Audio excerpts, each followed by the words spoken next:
ask for you guys to stand up. Siyempre, simulan natin ang araw na ito with an icebreaker. So, yeah. So, i-move niyo muna yung mga chairs. So, sino nakakaalam na the boat is sinking? Yes. So, ito ang mechanics for our game. So, isa-isa kami, magbibigay kami ng equation, tapos kung ano yung sagot sa equation na yun, yun yung, doon mag-base yung i-group ninyo, okay? Okay, so, first na magpapalala ay si teacher, natin. Okay, so class.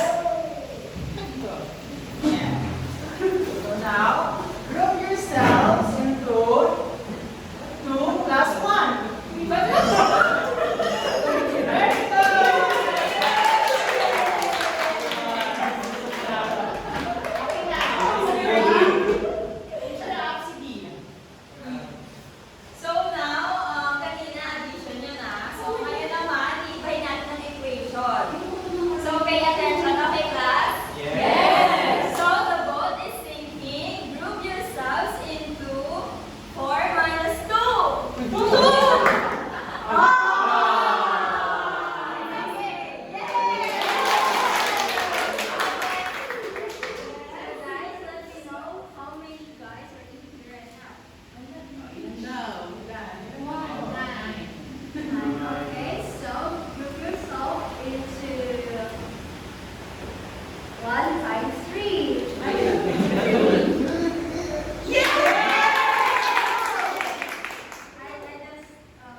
And next, ano lang ang titira?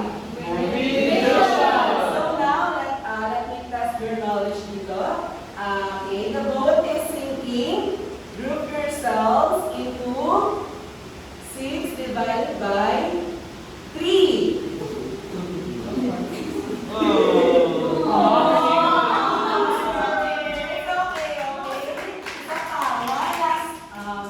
The boat is sinking. Group yourselves into 3 divided by 3. Wow! So now guys, you can settle down. You can sit down na po. Start our lesson proper. Cheers.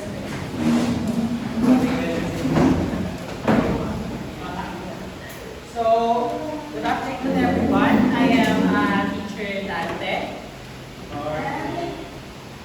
For today, we will be discussing the introduction to mathematical operations. So first, we will discuss. Wait a minute.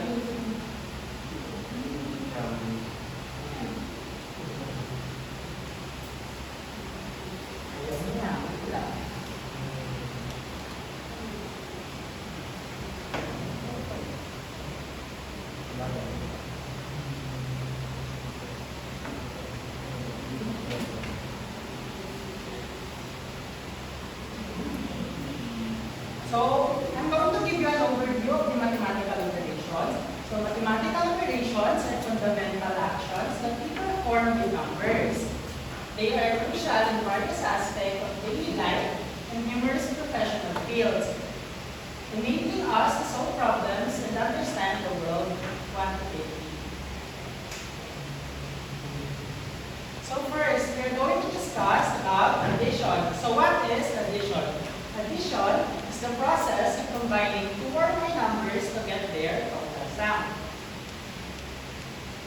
So here's an example class. So what is this? Apple. Right. All of these are apple. How many apples are in this side? 1. How about on this side? 1. How about on this side? 2. So 1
addition, we use the symbol plus.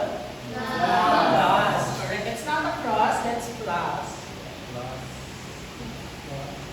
So another example is this, okay?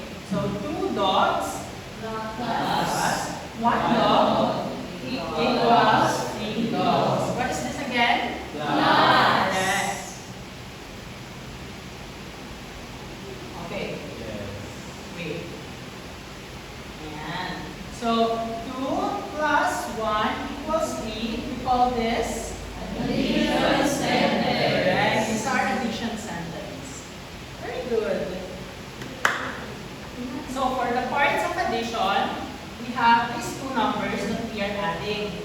We call them addends. Correct. And the sum of the 2 numbers that we add sum. Correct. So addends are any numbers that are added together. Well, the sum is the result of adding 2 or more numbers. So let's give this a try. So what I need is birds. Correct, birds. So how many big birds are this side? 6. How about this side? 6. Yeah. So 6 plus 6 equals 12. Correct? Yes.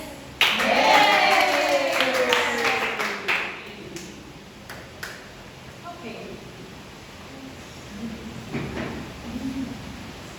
So good afternoon, class.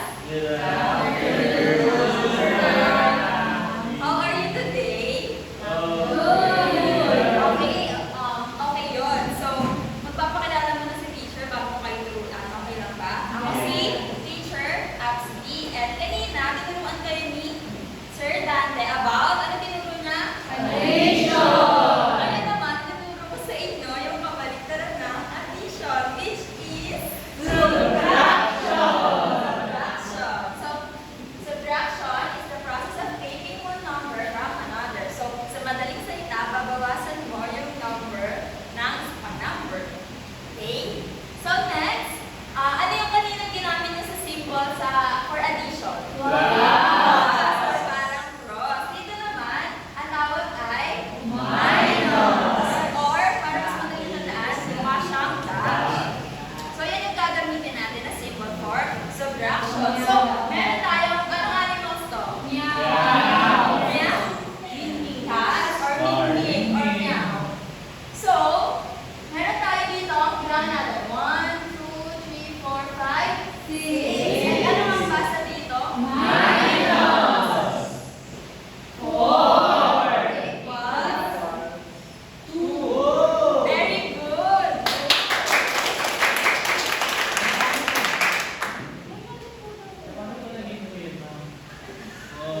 So, example, pwede natin gamitin yung ating mga kamay sa pag-minus. Pwede rin natin gamitin yung ating mga kamay sa pag-add. So, kanina, meron tayo, ilan?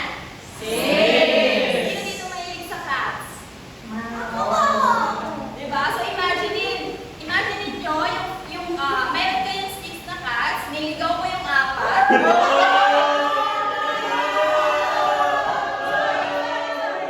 So, kaya hindi natin afford buhayin sila. So, kailangan nilang ipamigay. O, bibigyan natin ng 4. 1, 2, 3, 4. So, nabawasan ng 4. Ilan na lang?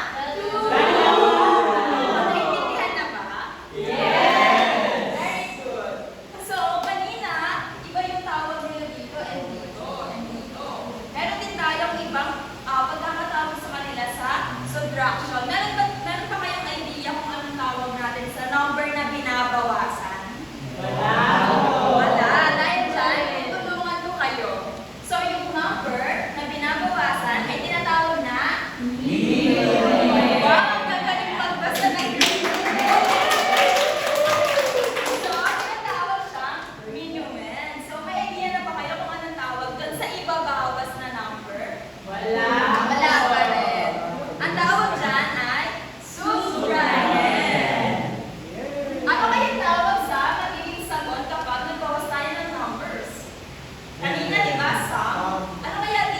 Hindi. Hindi isang. Ang tawag dyan ay different. Sabihin nyo nga different. Very good. So, para mas madali nyo maintindihan, ano nga ulit yung ginamit natin kanina na sign? So, yung pinakaunang apat na letters, which is yung or mino, ay sa unang number na binabawasan or minuet. Yung natitirang S naman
Ha? Well, yun yung Michael. 72.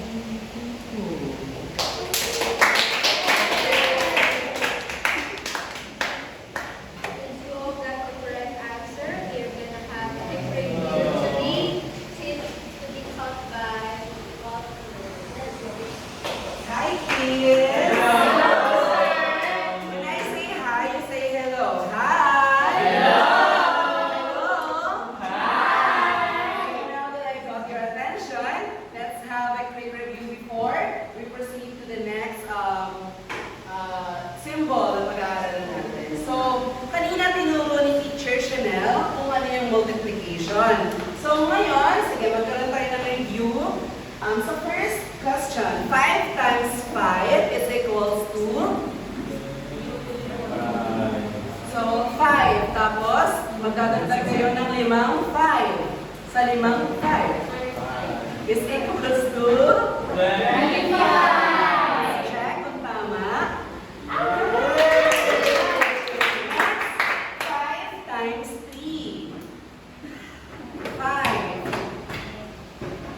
15. So, let's see if tama.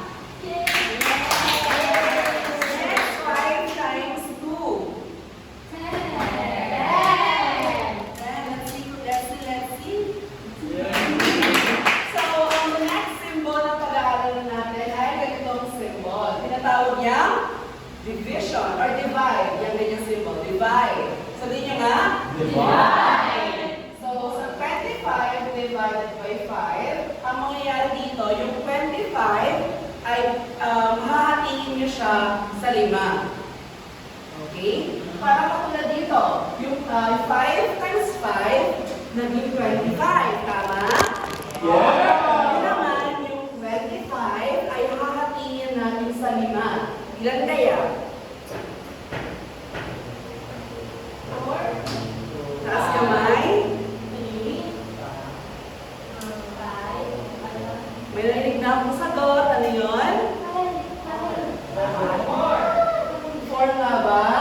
Tingnan natin kung 4.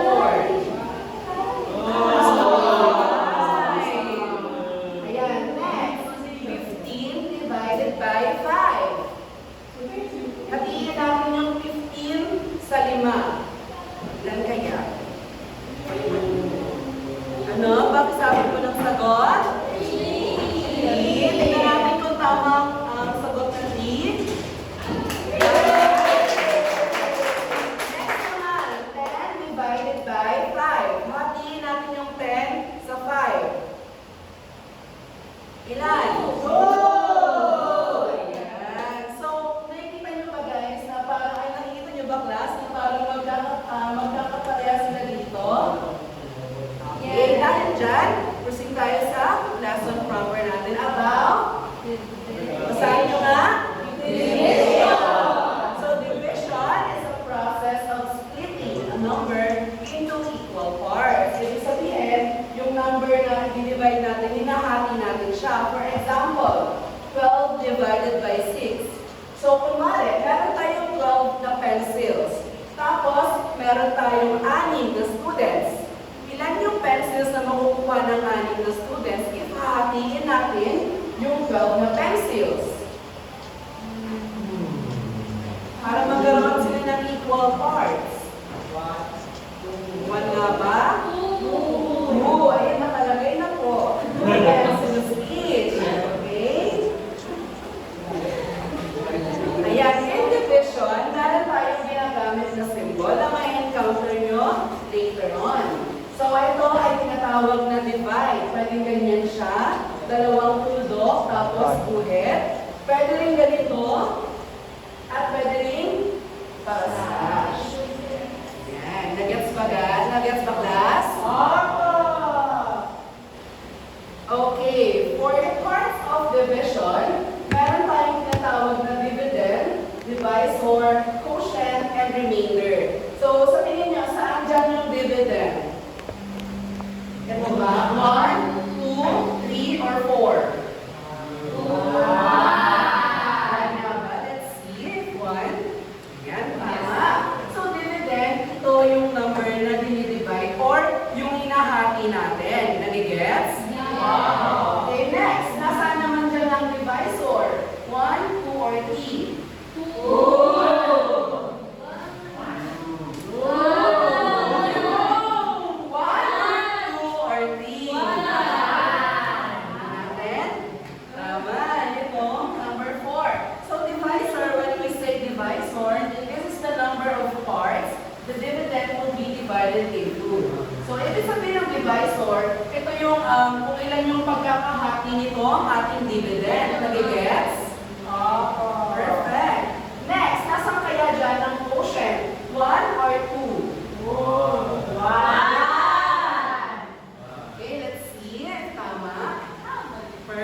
with the division problem. Okay, ibig sabihin ng quotient, siya yung magiging sagot kapag hinati mo yung 26 and yung 4. Yung sagot na makukuha dito ay yun yung tinatawag na quotient. Boys at the back, huwag maingay. Next, nasa naman dyan yung remainder? Yung ayan, yung remainder, yung tinatawag kapag may natira after natin mag-divide. So, mamaya, may encounter natin or sa mga later na lesson natin, may encounter natin siya. Okay? So, next, let me introduce you sa long division. So, napag-aralan natin yung addition, subtraction, multiplication, and now, i-apply natin siya dito sa long division. So, sa long division na mangyayari, 125 divided by 5. So, sa long division, na muna yung gagawin, titignan nyo muna kung pwedeng ma-divide yung 5 dito. Pwede ba ma-divide sa 1? Okay, so ikadamay natin yung 2. Pwede ba ma-divide yung 5 sa 12? Okay, 12 divided by 5. And the answer would be? Ayan, 2. Next naman na gagawin natin, ito times natin kung 2 times 5. What will be the answer? 10. Sure ba kayo? Tama. So next na gagawin natin, yung 12 and yung 10 ay, ano kayang sa tingin yung gagawin natin? I-apply natin yung subtraction. So 12 minus 10 is equals to 2. Very good. Number ay yung 2. And then, ang gagawin natin dito sa natitirang number ay i-bring down natin. Ano nga ulit yung gagawin? Bring down. Bring down 5. So, ang magiging sagot ay 25. So, 25 divided by 5, anong sagot? 5. So, ganun ulit, 5 times 5 is equals to 25. And, mag-minus ulit natin sila at ang magiging sagot ay 0. 25 divided by 5 is equals to 0. 25 po. Ayan, so may tanong si teacher. So, basahin natin sabay-sabay. 1, 2, 3, go! She counted her crayons and found out that she has 80 crayons, which she will place in crayon boxes. Every crayon box will contain 8 crayons. How many crayon boxes does she need? Ayan. So, sabi dito, meron daw siya 80 crayons at every box ay may 8 na crayons. So, ilang kayang boxes yung need niya para ma-store yung 8 crayons? Yung 80 crayons. Tingin nyo, 80. Ilan? Ano sa tingin nyo, guys?